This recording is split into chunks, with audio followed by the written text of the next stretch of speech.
The smell of metal is a lie. Try this. Rub a copper coin in your hands for 10 seconds. Now smell your palms. That metallic scent, it's not actually from the metal. Scientists proved no metal has a scent. Not iron, copper, or zinc. Metals are crystal lattices with zero volatility. They emit nothing to smell. You're smelling the byproduct of your own decaying skin, happening in an instant. Copper ions break down lipids on your skin into volatile compounds. Your brain labels this metal, but it's really the microscopic destruction of your flesh. One touch makes your skin the fuel for a reaction you cannot control. Metals are crystal lattices with zero volatility at room temperature. They physically have nothing to emit for you to smell. What you're actually smelling on your palms right now is the byproduct of your own decaying skin. In a fraction of a second, copper ions crack open the lipid molecules on the surface of your epidermis and break them down into volatile carbonyl compounds. That is what creates the metallic flavor. Your brain registers it and helpfully slaps the familiar label of metal onto the sensation. But in reality, you are sniffing the microscopic destruction of your own flesh. One touch, 1 second of contact, and your skin becomes the raw material for a chemical reaction you didn't ask for and cannot control. Copper doesn't ask for permission. It doesn't wait for an invitation. It just acts, silently, instantly, and inevitably. And this is the absolute most harmless thing element 29 is capable of. The invisible assassin. Staphylococcus aureus, the notorious superbug that laughs in the face of next-gen antibiotics. On stainless steel, it survives for weeks. On a copper surface, it is dead in an hour and a half. A piece of metal sitting in your pocket does what the entire modern pharmaceutical industry, with its billion-dollar budgets, struggles to achieve. And almost nobody knows about this. Copper isn't just that cheap orange wire from high school physics. It's an element billions of years older than our sun, an element without which you would suffocate, even in a room full of oxygen. Right now, as you read this, an invisible slaughter is happening on every copper surface in your home.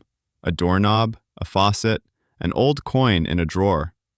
Copper ions hunt down bacterial cells, latch on to the sulfur-containing proteins on their membranes, and tear the shell open like a can opener on a tin can. A flood of foreign ions rushes inside the cell.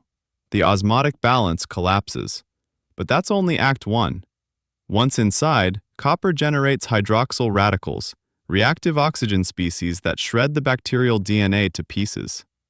The repair mechanisms are instantly overwhelmed. The cell can neither recover, nor divide, nor pass on genetic information. It simply implodes and ceases to exist. The Paris Cholera Mystery. 1832. Paris. The city is choking on cholera. The disease mows down thousands in a matter of weeks. Doctors are powerless, and the nature of the illness is a mystery. The germ theory hasn't even been formulated yet. Nobody knows what a bacterium is. Enter Victor Burke, a French doctor who notices a pattern that defies every existing medical model. The workers in copper smelting and processing shops, jewelers, foundry workers, coin makers, engravers, anyone who touched copper daily with their hands and faces were practically immune to cholera. Burke collected data across 3 consecutive epidemics, 1832, 1849, and 1854, touring Parisian workshops and factories.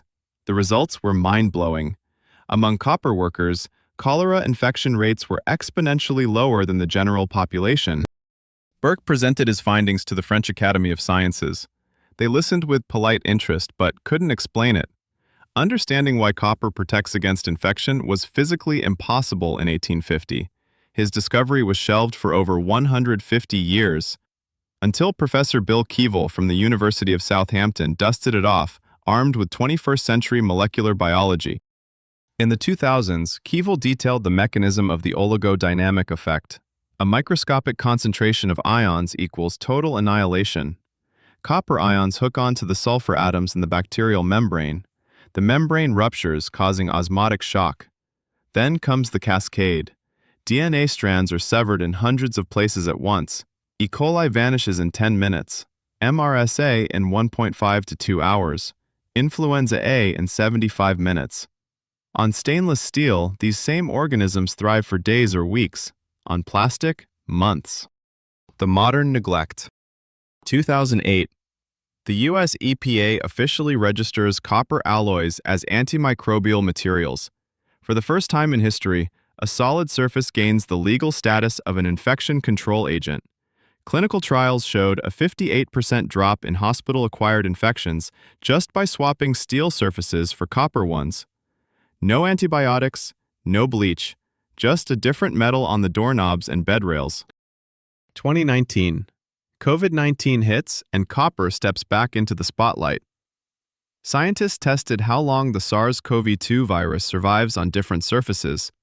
Plastic, up to 72 hours. Stainless steel, up to 48 hours. Cardboard, up to 24 hours. Copper, 4 hours. The virus was dead in 4 hours. Copper killed the coronavirus 6 times faster than plastic and 12 times faster than steel. But the world was too busy with masks, lockdowns, and finding other ways to monetize the catastrophe to pay attention to a metal that did the job itself, without electricity, without chemicals, without human effort. The ancients knew this empirically. The Edwin Smith Papyrus, 1600 BC, describes using copper compounds to sanitize wounds and water. Phoenician shipbuilders hammered copper shavings into wooden hulls to stop algae and barnacles. Ayurvedic medicine recommended drinking water from copper vessels millennia before the word bacterium existed. Roman legions cooked in copper pots and noticed fewer intestinal diseases. And we threw it all away. We replaced it with stainless steel and plastic. Why? Because it drives revenue for medical conglomerates, corporations, the oil industry, and everyone in between, at the consumer's expense. So why are we surprised by hospital superbugs? The poison of Paris. But copper doesn't just protect. In certain compounds, it poisons. Meet Paris green, copper acetoarsenite, a vibrant, stunning green pigment mass-produced in the 19th century. They used it to dye wallpaper, fabrics, children's toys, and theater sets. It was cheap and flashy. But in humid air, the compound degraded, releasing arsine, a highly toxic arsenic gas that destroys red blood cells and ravages the liver. Alien biology, the power of blue blood. Here is where the story gets truly bizarre. In your blood, hemoglobin does the heavy lifting, a protein molecule with an iron atom sitting in the center. Oxygen hitches a ride on the iron, the blood turns red, and the entire vertebrate kingdom runs on this system. Iron blood equals red blood. We think of it as the standard, the norm. But evolution is a gambler. It never bets everything on one hand. In octopuses, squids, and cuttlefish, the blood is blue. Bright, vibrant blue. Because instead of hemoglobin, they use hemocyanin, a protein that holds not one, but 2 copper atoms in its active center. When oxygen binds to these atoms, it turns an intense blue. Hemocyanin isn't an evolutionary dead end. It's a brilliant parallel engineering solution. It transports oxygen far more efficiently at freezing temperatures and low oxygen pressure. Down at 1,000 meters, at 2 to 4 degrees Celsius, copper blood thrives where iron blood fails. Deep-sea creatures operate on a biochemical foundation that is completely alien to ours. Horseshoe crabs deserve their own spotlight.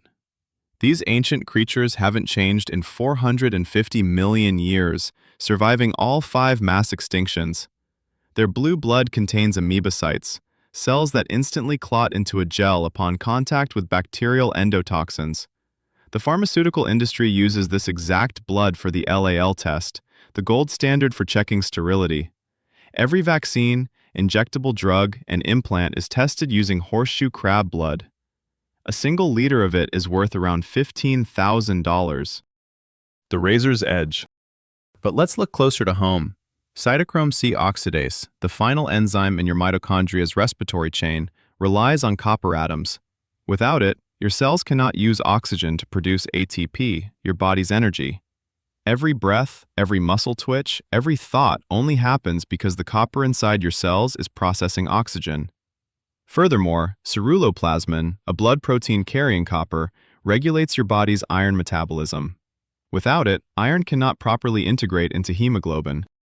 Think about the evolutionary irony. Your red blood only works because it is assisted by the metal that makes blood blue. Take away the copper, and the iron is useless. An adult's daily requirement for copper is tiny, but the margin of safety is as thin as a razor's edge. Step to the left. Menkes disease, a genetic flaw in absorbing copper.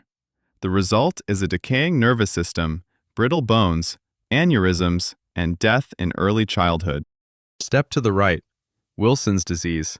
Copper isn't excreted and instead stockpiles in your liver, brain, and corneas, creating the visible, greenish Kaiser-Fleischer ring around the iris. Cirrhosis, tremors, psychosis follow. Too little copper means death. Too much means death. Evolution didn't choose the safe element, it chose the effective one, and it left us balancing right on the edge. That is why it is super important to keep track of how much copper you consume. Thank you for your attention to this very important and fascinating subject.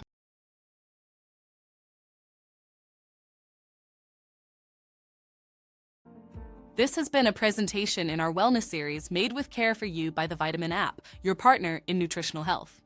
Download Vitamin app free on Apple App Store today and share the benefits with friends and family.